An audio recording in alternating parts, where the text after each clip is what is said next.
A pattern is beginning to form at Walt Disney World for summer 2025. If you're planning to go, this is the video for you, because we're here to tell you. Some days the parks are rather busy, but other days they're flat out empty. Today we'll help you make sense of what's happening at the happiest place on earth, and we'll start right now.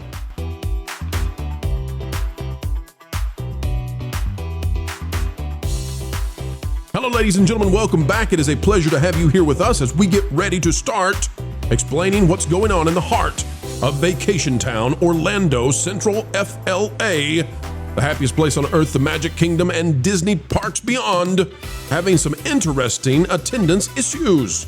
We'll explain. First, click the like button, and here we go. Ladies and gentlemen, take a look at this. Out of park hopping, Magic Kingdom during Epic Universe grand opening.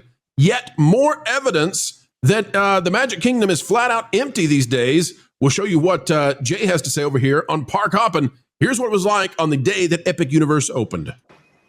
Did anybody come to Magic Kingdom? I'll let you know. Let me show you how quick and easy it was to get in. It is 11:30, kind of a high priority time. And as you can see, there's no line to get in.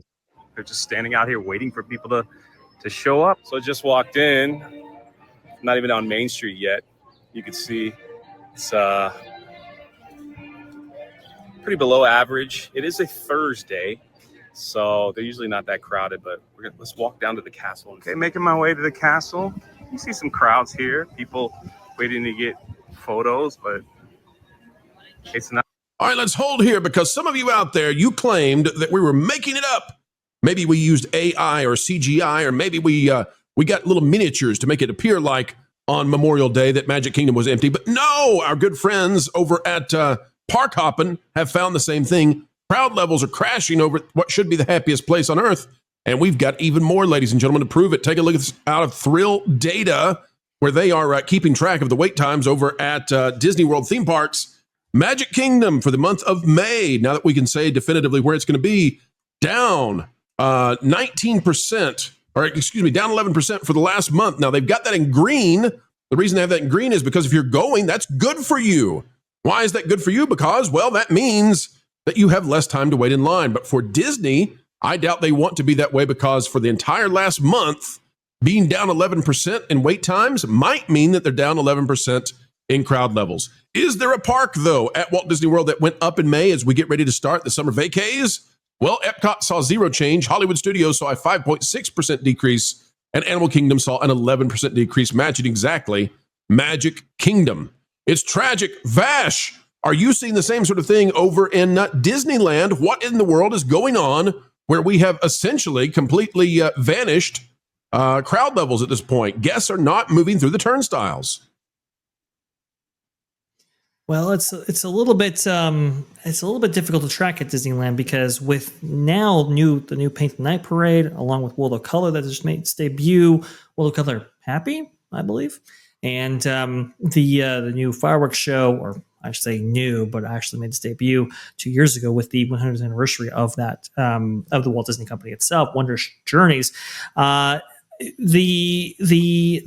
The park attendance, I think, in the early days has actually been quite nice. But as the night actually moves on, that's when annual pass holders get off of work, starting around 6 p.m. or so. They make their way to Disneyland, and then that's where you get the really big visitation patterns right there, as everybody tries to take advantage of those new entertainment offerings, or returning entertainment offerings. That's why it's difficult to track. So you see the reservation calendar actually at Disneyland, and it's actually been booking out, but it's been very, very inconsistent.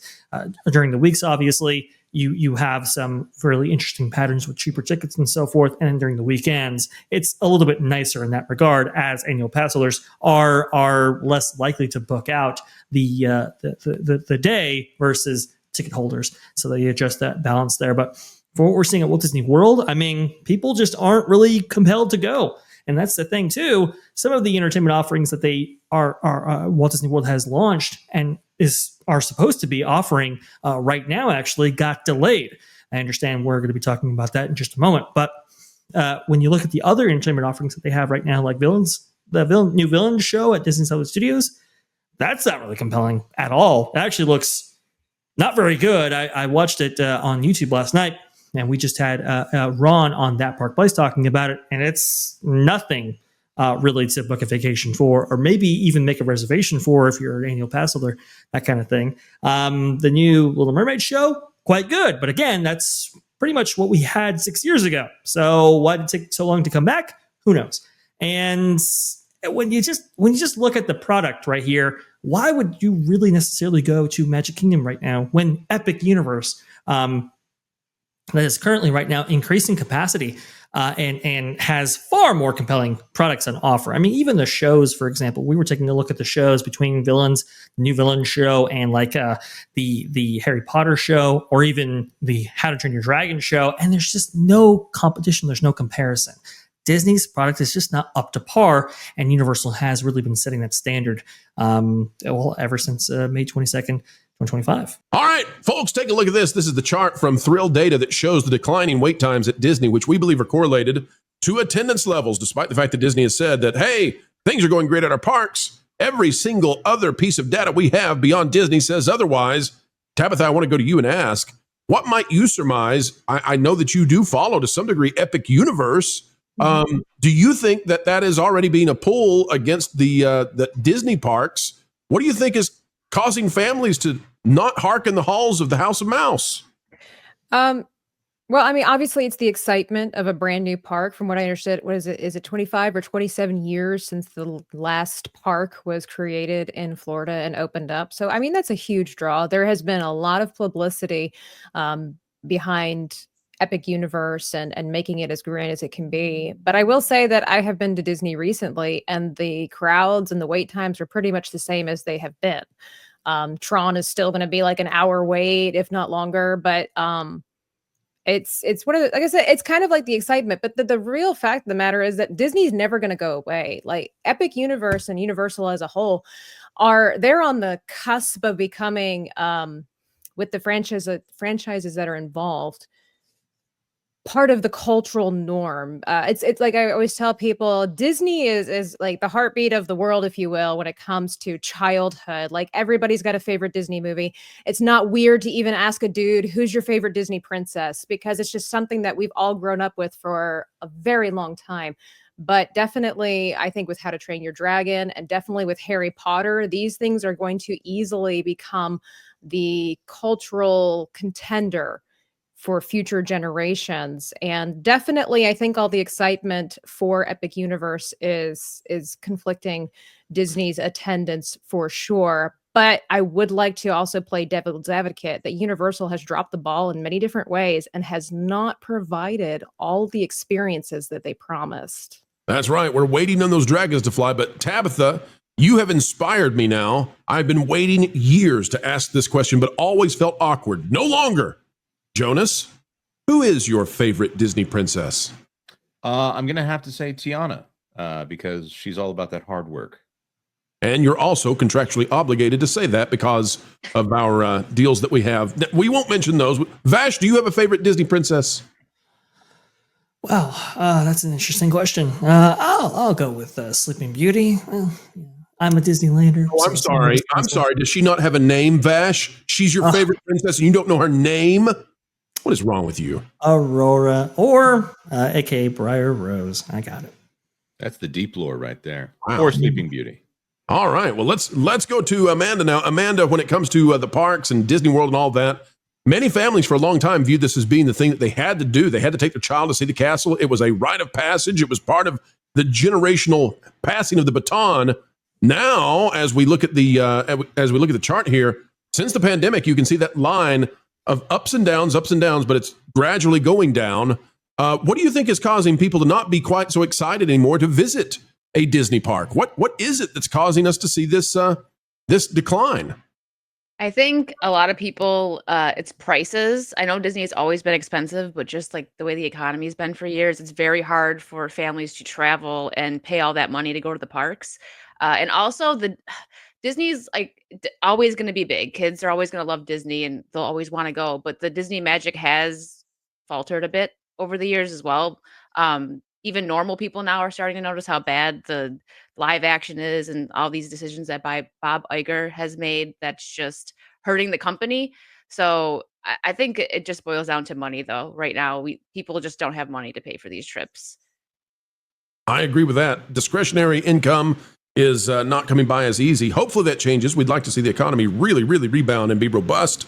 And if people are going to bust out their wallets, we recommend that they go check out some parks like Epic Universe or like Dollywood. But folks, don't if you have the time and you're inclined to go visit Magic Kingdom, do so though before they fill it with construction walls. Michelle, I'll give you the last word on this one. Should Disney immediately build an entire theme park dedicated to nothing but Lilo and Stitch? Maybe that's what they need to do. I don't know if they need to Asking do that. Michelle. Yeah, I've never seen Lilo and Stitch, either one. So you're asking the wrong person. Neither have the Disney people. Don't worry about it. Okay. So I'm in good company. I don't know if they should do that. I think the ladies have already pretty much covered, I think, what it is. I mean, if you have a family, it is just so expensive at this point to go to Disney. So I think maybe what Disney needs to do is kind of maybe reduce their prices a little bit permanently and make it more make the parks fun again, make them more accessible where it's not everything has to be on your phone all the time. I don't know. It's not a great experience the last time I went. Well, remember, in 2026, kids eat free at Disney under certain circumstances. They're like Howard Johnson. So get over there, folks, and enjoy it if you can. And what do I blame it on? I blame it on them eliminating the lime Dole Whips. They were refreshing. They were the best of Disney. They were the worst of Disney. And now they're gone. Well, folks, we've come to the end of another video of pure excellence and fun. Explaining entertainment, keeping you ahead of the culture curve. That's what we hope you believe we've just done. And why should you believe it? Well, because we've done our very best to make it so. To be true, to be factual, and to do what the mainstream so-called access journalists simply won't. Folks, you can help share this out across the fruited plains of YouTube by clicking the like button, share, subscribe, click it, stick it to the algorithms. It is the notification bell. Drop a comment down below. Let us know your thoughts. And folks, as we get ready to say sayonara for now, we ask that you keep learning, keep growing, and wherever you are and whatever you're doing, keep having fun. Hey, Floral, guess what? You put a fork in Pro's microwave again. No, that was yesterday. I don't know that what. Oh, I've decided to give up on torturing Jonas. What? Why? In the same way the cat sleeps like 20 hours a day, that was like your purpose. I know, but I've decided there's bigger fish to fry. Okay. Like Lorne. I mean, think about it. Everybody loves him. He's a fan favorite, and frankly, he has almost no weaknesses I can find.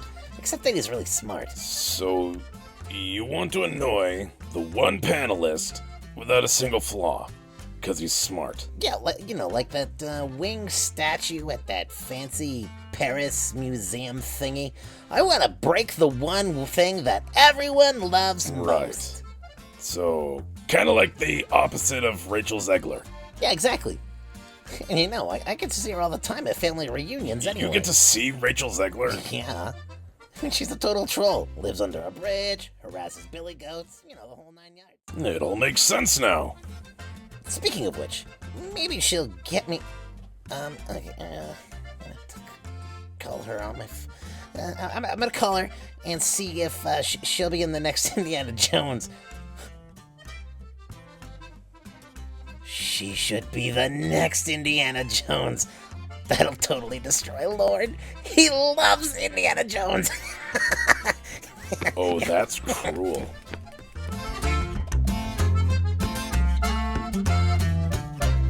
Hey, Rach. I've got a cool idea for you that involves a whip and snakes. I love that description. It's perfect. I know, right? Weird, as we always say.